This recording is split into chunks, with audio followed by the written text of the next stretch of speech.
میں اپنے سرخ عروسی جوڑے کے بوجھل کام اور دل میں پلتی ہزاروں امنگوں کے ساتھ کمرے میں تنہا بیٹھی ان کا انتظار کر رہی تھی۔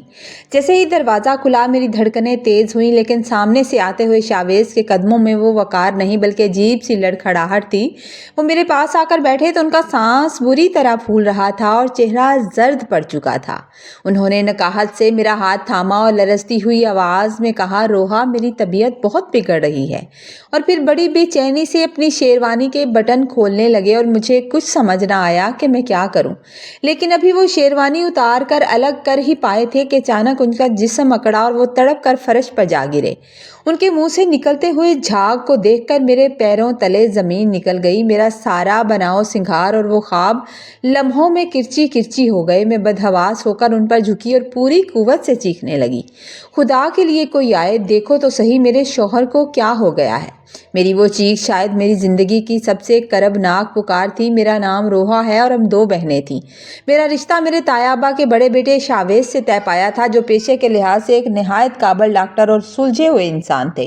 شاویز سے چھوٹا ان کا بھائی آریان تھا، جس کی شخصیت اور مزاج شاویز سے بالکل مختلف تھا۔ ان دونوں بھائیوں کی آپس میں بالکل نہیں بنتی تھی اور ان کے درمیان ہمیشہ سے ایک ایسی سرد جنگ اور شدید انبن چلی آ رہی تھی جسے خاندان کا ہر فرد محسوس تو کر سکتا تھا، مگر کوئی بھی اس کی گہرائی تک نہیں پہنچ پایا۔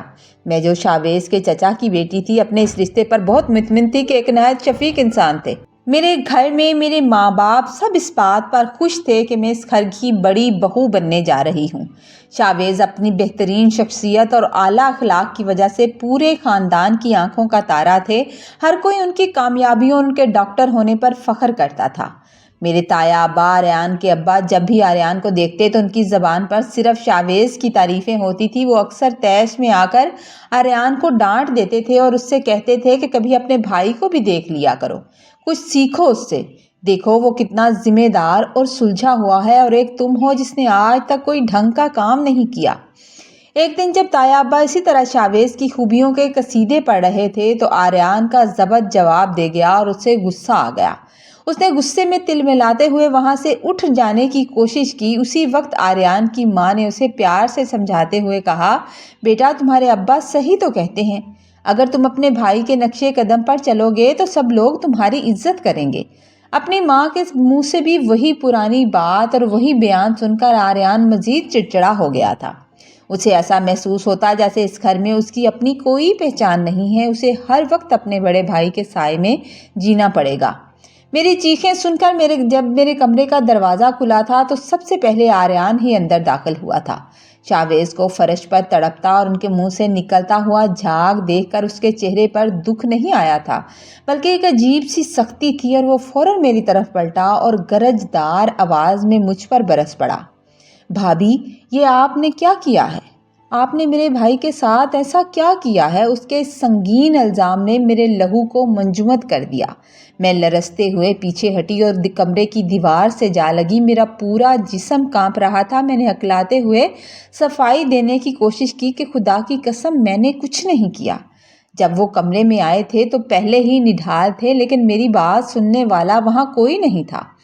تھوڑی دیر میں وہاں تایا جان، تائی امی اور خاندان کے دیگر افراد جمع ہو گئے تھے۔ سہانی رات پل بھر میں ایک ڈراؤنے خواب میں تبدیل ہو گئی تھی۔ شاویز کو تڑپتی حالت میں ہاسپٹل لے کر جایا گیا، لیکن تقدیر کو کچھ اور ہی منظور تھا۔ وہ ہاسپٹل پہنچنے سے پہلے راستے میں ہی دم توڑ گئے تھے۔ موت کی خبر پہنچتے ہی گھر میں کوہرام مچ گیا، اور وہاں موجود لوگ جن کی آنکھوں میں تھوڑی دیر پہلے میرے لیے پیار تھا، اب وہیں نفرت کے شعلے بھڑکنے لگے تھے۔ آریان نے موقع پا کر سب کے ذہنوں میں یہ زہر پڑ دیا کہ شاویز کی موت طبی نہیں بلکہ ایک سوچی سمجھی سازش ہے، اور اس کا رخ میری طرف موڑ دیا۔ اس نے فوراً پولیس کو فون کر دیا کہ ہماری نئی نویلی بھابھی نے میرے بھائی کو مار ڈالا ہے۔ جب پولیس افسران مجھے ہتکڑی لگانے کے لیے آگے بڑھے تو میرے بابا، جو غم سے نڈھال تھے، میری ڈھال بن کر میرے سامنے آ گئے۔ وہ دھاڑے مار مار کر رونے لگے اور پولیس کو روکنے لگے، اور پولیس والوں کے سامنے ہاتھ جوڑ کر منتیں کرنے لگے کہ میری بیٹی معصوم ہے، اس کا تو ابھی سنگھار بھی نہیں اترا۔ یہ ایسا خوفناک کام کیسے کر سکتی ہے؟ اگر آپ کو شک ہے تو آپ مجھے لے جائیں، مجھے قید کر لیں، پر یہ میری بچی ہے، اس کو اس ذلت سے بچا لیں۔ मगर आर्यन की नफरत इंतहा पर थी। उसने पुलिस पर दबाव डाला और ज़बरदस्ती मुझे पुलिस की गाड़ी की तरफ धकेल दिया, और जबकि मैं अपनी बेगुनाही की दुहाई देती हुई रह गई थी और मैंने देखा कि मेरे बाबा सड़क पर बेबस होकर गिर पड़े थे। सब लोग उन्हें हॉस्पिटल लेकर भागे थे, जहां कई घंटों के बाद मेरे बाप को होश आया था। जब ताया अब्बा मेरे बाबा को हॉस्पिटल से घर लेकर आए तो उनकी अपनी हालत भी गैर थी, लेकिन उनके दिल में किसी कोने में अब भी सच्चाई जिंदा थी। उन्होंने भराई हुई आवाज़ में सबके सामने कहा था कि मैं रोहा को बचपन से जानता हूँ। वो तो ऐसी लड़की है जिसने कभी जानबूझकर किसी चींटी तक को नहीं मारा। वो शावेज जैसे नेक इंसान को कैसे मार सकती है? मुझे समझ नहीं आ रही कि आखिर ये सब कैसे और क्यों हुआ और किसने किया। अगले दिन शावेज का जनाजा उठा तो पूरे मोहल्ले में कहराम मच गया। हर आंख अश्कबार थी। चीखों पुकार के दरमियान मेरे ख्वाबों के हमसफ़र को मनो मिट्टी तले दफना दिया गया। इस गमज़दा माहौल में हर कोई शावेज की मौत पर रो रहा था और किसी का ध्यान भी इस तरफ नहीं जा रहा था कि मैं जेल की सलाखों के पीछे किस हाल में होंगी। सबके लिए मैं एक कातला थी, लेकिन मेरे माँ बाप की रातों की नींद उड़ चुकी थी। वो इसी अधीरपन में थे कि अगर रोहा ने कुछ नहीं किया तो आखिर वो कौन था जिसने इतनी खामोशी से हमारे घर की खुशियों को आग लगा दी थी, और शावेज का असल कातिल कौन था? ये सवाल एक ऐसे जहरीले नाग की तरह उन्हें डस रहा था जिसका जवाब फिलहाल किसी के पास नहीं था। शावेज के जनाजे और तदफीन के बाद घर में एक अजीब सी खामोशी छा गई थी, लेकिन आर्यन के रवैये में अभी भी वही तलखी और वही बेचैनी बरकरार थी। वो हर वक्त पुलिस वालों से राब्ते में रहता और बार बार इस बात पर जोर देता था कि तफ्तीश का रुख मुझ पर ही रखा जाए। दूसरी तरफ ताया अब्बा का ज़मीर उन्हें मलामत कर रहा था। उनका दिल ये मानने को तैयार नहीं था कि जिस बच्ची को उन्होंने बचपन से लेकर अपनी गोद में पाला था, खिलाया था, क्योंकि ताया अब्बा के बेटे थे तो वो मुझसे बहुत प्यार करते थे, वो सोचने लगे कि वो बच्ची इतनी संगदिल कैसे हो सकती है। एक सुबह उन्होंने फैसला कर लिया और मेरे बाबा से कहा कि मैं रोहा को इस जिल्लत में मज़ीद नहीं छोड़ सकता। मुझे यकीन है मेरी बच्ची बेकसूर है। जब आर्यन को पता चला कि ताया अब्बा मेरी ज़मानत करवाने के लिए थाने जा रहे हैं तो वो आपे से बाहर हो गया। उसने ताया अब्बा का रास्ता रोककर खड़े होते हुए गुस्से से कहा कि अब्बा, आप ये क्या कर रहे हैं? उस औरत ने मेरे भाई को मारा है और आप उसे छुड़वाने के लिए जा रहे हैं। उसे वहीं सड़ने दें ताकि मेरे भाई को इंसाफ मिल सके। आर्यन की इस शदीद मुखालफत और नफरत ने ताया अब्बा को हैरत में डाल दिया था, मगर उन्होंने आर्यन को झिड़क दिया और दो टोक लफ्ज़ों में कहा था कि जब तक पुलिस अपनी तफ्तीश मुकम्मल नहीं कर सकती वो किसी बेगुनाह को सज़ा नहीं होने देंगे। ताया अब्बा ने थाने जाकर न सिर्फ मेरी ज़मानत करवाई बल्कि पुलिस अफसरान से साफ कह दिया था कि इस मामले में हर पहलू से दोबारा तफ्तीश की जाए, क्योंकि असल मुजरम कोई और भी हो सकता है। ताया अब्बा केस के सिलसिले में कुछ ज़रूरी बात करने के लिए जब आर्यन के कमरे की तरफ जाने लगे तो अभी वो दरवाजे के पीछे ही पहुंचे थे कि अंदर से आर्यन की घबराई हुई और दबी दुबी आवाज़ ने उनके कदम रोक दिए। आर्यन फ़ोन पर किसी से निहायत राजदारी से कह रहा था, तुम बस इस बंदे को फ़ौरन कहीं गायब कर दो जिसने शावेज को वो जूस ला कर दिया था। अगर घर की किसी वीडियो में वो बंदा नज़र आ गया और पुलिस ने उसे पकड़ लिया तो वो तो मेरा नाम ले देगा और मैं फंस जाऊंगा। इसीलिए उसे हर हाल में यहाँ से निकाल दो ताकि मेरा नाम ना आ सके। ये सुनते ही ताया अब्बा के तो पैरों तले से ज़मीन निकल गई। उन्होंने गुस्से में पूरी कुव्वत से दरवाज़ा खोला और अंदर दाखिल होकर आर्यन के मुंह पर एक ज़ोरदार थप्पड़ दे मारा था, जिससे आर्यन लड़खड़ाया और लड़खड़ा कर फर्श पर गिर गया था। ताया अब्बा का वजूद सदमे से कांप रहा था। उन्होंने धाड़ते हुए पूछा, तुमने ये क्या किया आर्यन? तुम इतने गिरे हुए इंसान निकले कि तुमने अपने सगे भाई को मार दिया। वो भाई जो तुम पर जान छिड़कता था, तुमने इतनी बेदर्दी से मौत के घाट उतार दिया।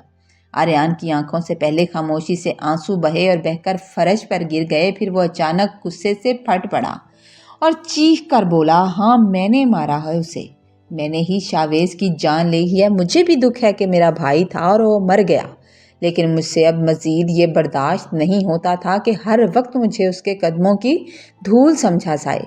मेरा कसूर सिर्फ इतना है कि मैं इस जलन की आग में जल रहा था जो आपने शावेज से कुछ सीखो कह कह कर मेरे अंदर लगाई थी। मैं इस मुआवजे से तंग आ चुका था और उसे ख़त्म करना चाहता था। ये होलनाक सच्चाई सुनकर ताई, अम्मी और घर के दिगर अफराद वहाँ जमा हो गए और सब शिद्दत गम से वहीं बैठ कर रोने लगे थे। जबकि ताया अब्बा और ताई अम्मी साकत सा होकर सोचने लगे कि उनको अपनी मुवाजना बाजी ने कैसे एक भाई को दूसरे भाई का कातिल बना दिया था। आर्यान अपने कमरे के एक कोने में सर झुकाए बैठा था। उसके चेहरे पर पछतावे से ज्यादा एक अजीब से वीरानी थी। मगर ताया अब्बा ने नम आंखों और लरसती हुई आवाज में उससे कहा था, आर्यान, तुम आज से मेरी नजरों से हमेशा के लिए गिर गए हो। मैं तुझे पुलिस के हवाले भी नहीं कर सकता क्योंकि तू मेरी इकलौती औलाद है और अब हमारी मजबूर जिंदगियां तेरे ही सहारे कटनी हैं। लेकिन याद रख, तेरी जिंदगी भर की सजा यही है कि अब तू ताहयात हमारी माफ़ी का इंतज़ार करेगा। उस वक्त का इंतज़ार करेगा जब मेरा दिल तुझे सच्चे दिल से माफ़ न कर सके। मगर फ़िलहाल मैं तुझे माफ़ करने के लिए बिल्कुल तैयार नहीं हूँ। इस कहानी से हमें ये सबक हासिल होता है कि वालिदैन का अपने बच्चों के दरमियान मुसलसल मुआजना करना एक ऐसा मुहलिक जहर है जो रिश्तों के तकद्दस को पामाल कर देता है। जब एक बच्चे को दूसरे के बराबर खड़ा करके उसे मुसलसल कमतर साबित किया जाता है तो उसके अंदर तहरीक के बजाय शदीद एहसास कमतरी और नफरत जन्म लेती है, जो बिला आकर किसी बड़े ख़ानदानी अलमिये पर जाकर ख़त्म होती है। स्टोरी अच्छी लगे, अगर आपको स्टोरी का लेसन अच्छा लगे तो प्लीज़ लाइक और कमेंट किए बगैर मत जाइएगा। स्टोरी पसंद आ रही है तो चैनल को सब्सक्राइब कीजिए। दुआओं में याद रखिए। अल्लाह आपको अपने घरों में खुश रखे, आबाद रखे। आमीन।